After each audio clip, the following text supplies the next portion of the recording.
দুঃখের বিষয়, বর্তমান অন্তর্বর্তীকালীন সরকার প্রফেসর মোহাম্মদ ইউনূসের নেতৃত্বাধীন যে অন্তর্বর্তীকালীন সরকার এখন বাংলাদেশকে পরিচালনা করছে, তারা বাংলাদেশের স্বার্থের বিরুদ্ধে, বাংলাদেশের জনগণের বিরুদ্ধে এমন কিছু পদক্ষেপ নিচ্ছেন যেই পদক্ষেপ বাংলাদেশের স্বাধীনতা, যে পদক্ষেপ বাংলাদেশের সার্বভৌমত্বকে বিপন্ন করে তুলতে পারে।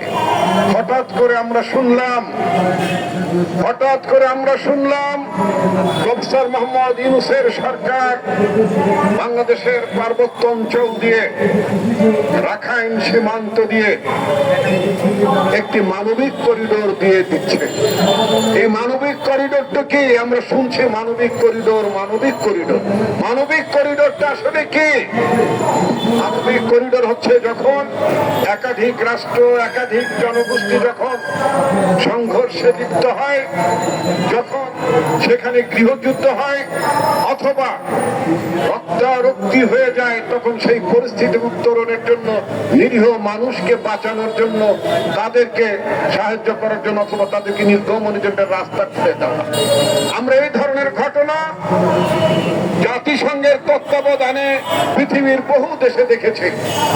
আমরা ইউক্রেন রাশিয়ার বেলায় দেখেছি, আমরা আর্মেনিয়া আজারবাইজানের বেলায় আমরা দেখেছি, আমরা দেখেছি বসনিয়া হার্জেগোভিনার বেলায় দেখেছি। অনেক দেশে এই ধরনের ঘটনা ঘটেছে। জাতিসংঘ সেখানে মানবিক করিডোরের আয়োজন করেছে, কিন্তু একটি মানবিক করিডোর, রক্তাক্ত অবস্থা ছাড়া কোনো করিডোর মুক্তি পায়নি। সমস্ত মানবিক করিডোর অমানবিক অবস্থার মধ্যে নিপতিত হয়েছিল।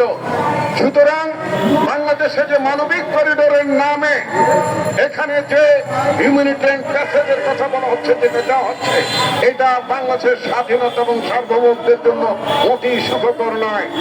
আমরা বাংলাদেশের মানুষ শান্তিতে ছিলাম, আমরা বাংলাদেশের মানুষ ভারতের পরাভব কখনো মেনে নিতে চাইনি। আমরা ভারতের পরাভবের বিরুদ্ধে আমরা লড়াই করেছি, আমরা সংগ্রাম করেছি। ভারতের দাদাগিরির বিরুদ্ধে আমাদের মানুষ উচ্চকিত ছিল। আজকে অত্যন্ত দুঃখের বিষয়, গোপনে সমস্ত কাজটি হয়ে গিয়েছে। বোঝা যাচ্ছিল জাতিসংঘের মহাসচিব অ্যান্টনি গুতেরেস যখন বাংলাদেশে আসলেন, তিনি যখন কক্সবাজারে গেলেন এবং তারপরে তিনি যে কথাগুলো বলেছেন, তখনই বোঝা গিয়েছিল যে একটি মানবিক করিডোরের নামে, এখানে একটা হিউম্যানিটেরিয়ান প্যাসেজের নামে পৃথিবীর বিভিন্ন দেশে যে ঘটনাগুলি জাতিসংঘ ব্যর্থতার সাথে ঘটিয়েছে, সে একই ঘটনার এখানে আবার নতুন করে মঞ্চায়ন হবে। বাংলাদেশের জনপদ রক্তাক্ত হোক, বাংলাদেশকে নিয়ে এখানে ওই শক্তি, এখানে কোন ষড়যন্ত্র মেতে উঠুক, এটা নিশ্চয়ই আমরা চাই না। অন্তর্বর্তীকালীন সরকারের কাজটা কি? এটা তো প্রফেসর মোহাম্মদ ইউনূস সাহেবকে বুঝতে হবে ওনার কাজটা কি। উনি অন্তর্বর্তীকালীন সরকার হিসেবে ক্ষমতায় আছেন। উনি বলেছেন মাস্টার মাইন্ডরা ছাত্র ওনাকে ক্ষমতায় বসিয়েছে। সেই সব ছাত্র কিন্তু আপনাকে ক্ষমতায় বসায়নি, তখন সব ছাত্র ক্ষমতায় বসিয়েছিল। এটা সত্য। তখন সব ছাত্র আপনাকে ক্ষমতায় বসিয়েছিল। এখন সব ছাত্র কিন্তু আপনার সাথে নেই, কারণ ছাত্রদের একটি অংশ আপনার সাথে এখন আছে, বাকিরা যার যার দলে চলে গিয়েছে। বিএনপির ছাত্র দল, তারা বিএনপিতে চলে গেছে। জামাতের ছাত্র সংগঠন, ছাত্র শিবির জামাতে চলে গিয়েছে। বামপন্থী ছাত্র সংগঠনের ছেলে মেয়েরা তাদের ছাত্র সংগঠনে চলে গিয়েছে। সুতরাং এখন আপনি কিন্তু ছাত্রদের একটি অংশের প্রতিনিধিত্ব করছেন, কিন্তু আমরা মনে করি আমাদের জনগণের আকাঙ্ক্ষা অনুযায়ী আমরা আপনাকে সমর্থন করেছি। আপনি আমাদের জন্য অত্যন্ত সম্মানের পাত্র। আপনি ইচ্ছা করলে বাংলাদেশকে সম্মানের জায়গায় নিয়ে যেতে পারেন, কিন্তু আপনার কোন ভূমিকা যদি ভুল হয়, তাহলে বাংলাদেশ বিপর্যয়ের মধ্যে পড়ে যাবে। তখন তো আপনি হাত মুছে, আপনার উপদেষ্টার যেমন খাওয়া দাওয়ার পরে যখন হাত মুছে চলে যায়, আপনারা তখন হাত মুখ মুছে আপনারা চলে যাবেন, কিন্তু বাংলাদেশের জনগণ থাকবে। যে সমস্ত উপদেষ্টাদেরকে আপনি বিদেশ থেকে হায়ার করে এনেছেন, তারা অনেকেই বিদেশে চলে যাবে, কিন্তু বাংলাদেশের সাধারণ মানুষ বাংলাদেশে তাদের থাকতে হবে, আমাদের বাংলাদেশে থাকতে হবে। সুতরাং আমাদের বাংলাদেশে থাকাটাকে আপনি মেহেরবানি করে অনিরাপদ করবেন না। আমাদের বাংলাদেশে থাকাটাকে আপনি আমাদেরকে নিরাপত্তাহীনতার মধ্যে ফেলে দেবেন না। আমাদের বাংলাদেশের নাগরিক আমরা যারা এই দেশে থাকি, আমাদের বসবাসকে আপনি অনিশ্চয়তার মধ্যে ঠেলে দেবেন না। যেমন সিরিয়ায় হয়েছে, আপনার ইসরায়েলে হচ্ছে, হামাসের ওখানে হচ্ছে, জর্দানে হচ্ছে, এমনি ধরনের পরিস্থিতি যাতে বাংলাদেশে না হয় সে ব্যাপারে আপনাকে মনে রাখা দরকার।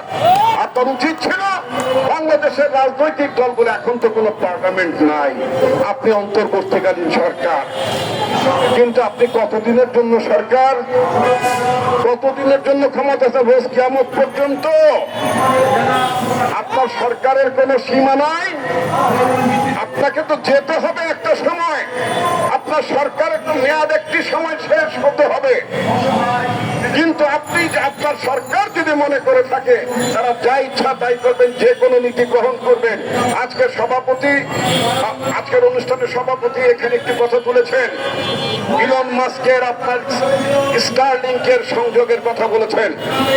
এইখানে পররাষ্ট্র মন্ত্রণালয়ের সামনে কথা বলছে, পররাষ্ট্র মন্ত্রণালয়ে যারা আছেন তাদের যদি জ্ঞান বুদ্ধির একটু অভাব হয়, কারণ দেশটা তো মাত্র 54 বছর হয়েছে বয়স, যাদের যে সমস্ত দেশের বয়স 100 বছর, 200 বছর, 500 বছর, সেই সব দেশের একটু অভিজ্ঞতা গ্রহণ করেন। অতদূর যাওয়া দরকার না, শুধু ভারতের দিকেও যদি তাকান, ভারতও কিন্তু স্টারলিংকে অপারেট করার পারমিশন দিয়েছে। আমাদের অনেক দ্রুত গতির ইন্টারনেট লাগবে, এটা সত্য, কিন্তু দেশ বিক্রি করে না। আমাদের দ্রুত গতির ইন্টারনেট লাগবে, দেশকে নিরাপত্তাহীনতার মধ্যে ফেলে দিয়ে নয়, এটা একটু বুঝতে হবে। ভারত কিন্তু স্টারলিংকে পারমিশন দিয়েছে, কিন্তু সেটা কিন্তু ভারতীয় কোম্পানির